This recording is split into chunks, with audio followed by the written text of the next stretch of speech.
Welcome to Le Show's Clockwork Workshop. How can— Hello. I'd like to know if anyone has purchased some special components lately. Special components? So— I mean the kind of components that aren't typically used for clockwork toys, but for firearms. Huh? For firearms? Don't misunderstand. I'm not here to cause any trouble. We are merely investigating a case, and we're hoping that you could cooperate. Well, to be completely honest, I'm not even sure what kind of components that would entail. Has anyone ever purchased components here as an individual rather than on behalf of an organization? We have a lot of customers who buy toys, but those who buy components are all regular customers who buy in bulk on behalf of their organization. Is that so? I understand. Thank you for your cooperation. You're welcome. It's the least I can do.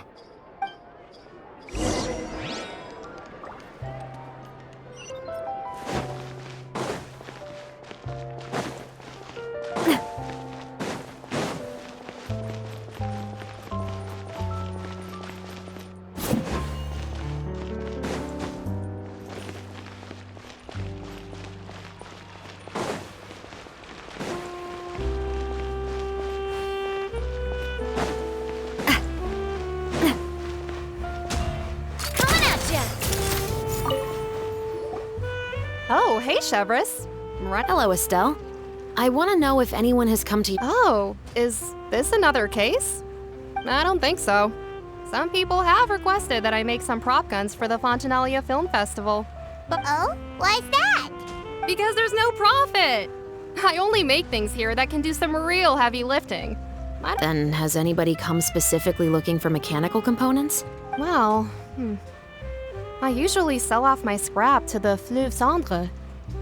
I don't typically give them to one specific person. I understand. Thanks for your cooperation. Don't mention it. Always happy to have the Musketeers' patronage. Seems like we haven't found any leads to go off yet. Yeah, unfortunately. All right, let's head to Fleuve Cendre next. Huh? Are you sure?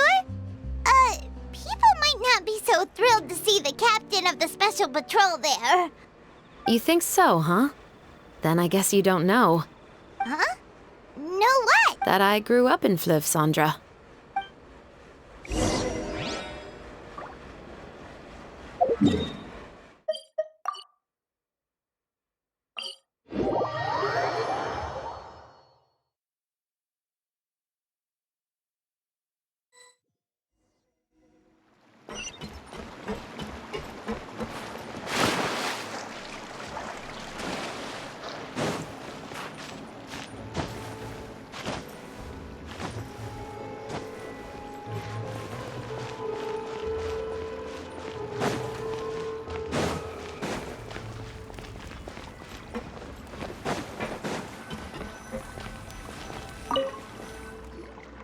What's all this?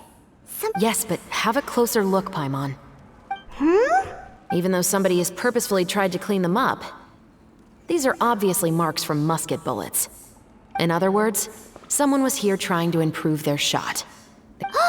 Could it have been the killer? Your guess is as good as mine. Although many people at Fleuve Cendre own guns, few hide the fact from others. And even fewer would go to such lengths to hide markings from practice shots. Anyway, let's go. There.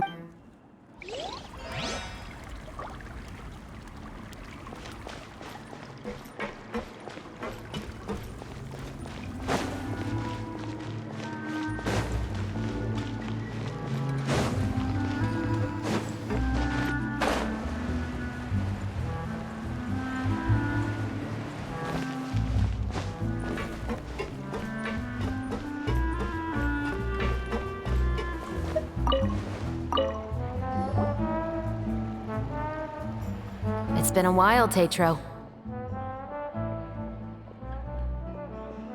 Please, just get on with your request.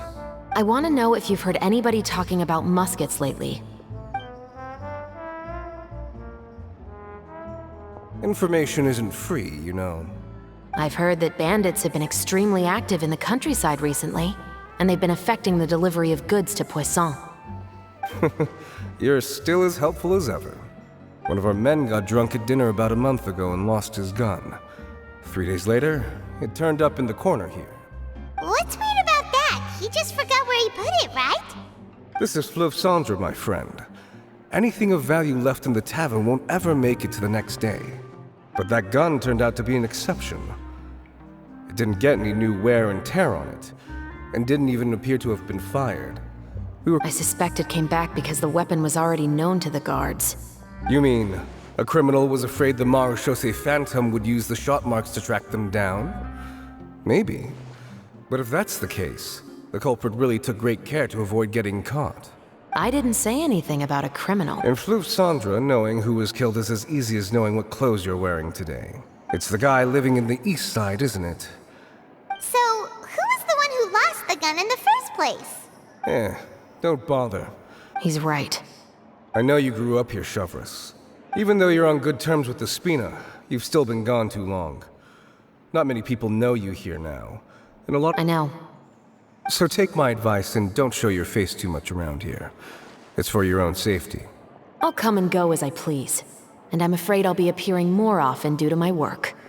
All right. Don't say I didn't warn you.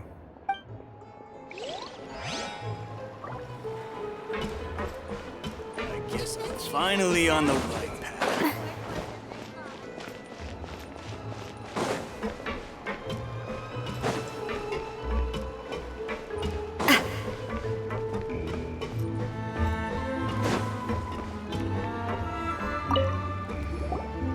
Hello, I'd like to ask some questions. I don't know anything. Don't worry, I'm not here to arrest it. You say that now. It's the truth. Here, take this as my guarantee. Wait, did Paimon just see what she thinks she saw? Is the captain of the Special Patrol bribing a citizen? Seems you're different from the other guards. What do you want to know? Have you heard anything related to Muskets in Fleuve Cendre lately? Anything at all? Muskets, huh? All I know is that about 2 weeks ago, we started hearing some loud noises at night. So loud. Were they gunshots? Possibly. It's hard to tell around here. Someone's house collapsing, a pipe exploding somewhere, it's all the same.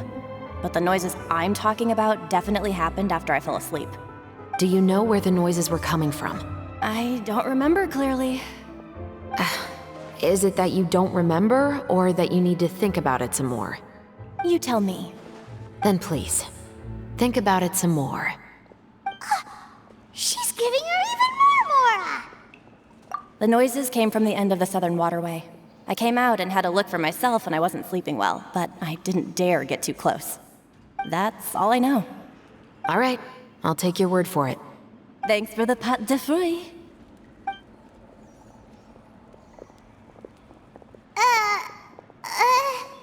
No need to be surprised. I grew up here. Seems you catch on pretty quick. Now then, let's keep going. Seems like that's all we'll be able to uncover for today.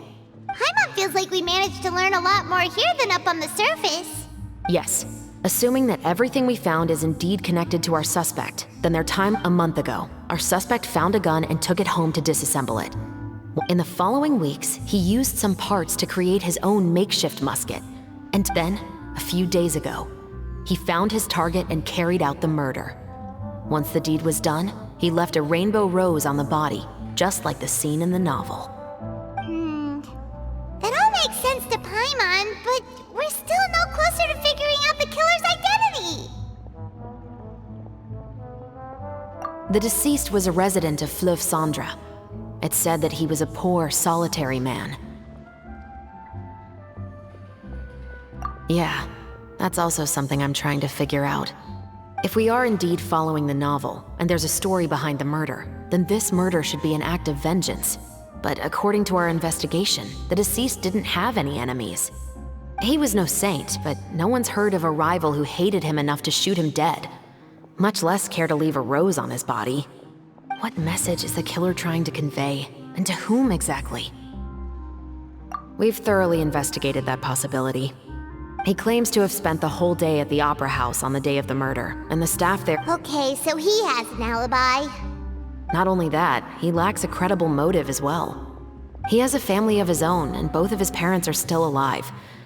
I've looked into his records. He was adopted at the age of 6, and all the proper procedures were followed. There are also... In the story, the mother of the 2 musketeers was murdered. More importantly, I've also... Then, what should we do now? We have all this new information, but it doesn't help us move forward. Investigations take time. I didn't expect us to catch the culprit in just a single day. How about this? Let's spend the next few days filming with the crew. We can continue the investigation once we're done with the film. I'm sure that given time, new leads will present themselves. Wait, but weren't you saying Intel is like small, remote islands in the middle of the sea just a moment ago? What are you... But the book had more than one reference to the islands, Paimon. Oh? What else did it say then? As long as you spend enough time sailing through the fog,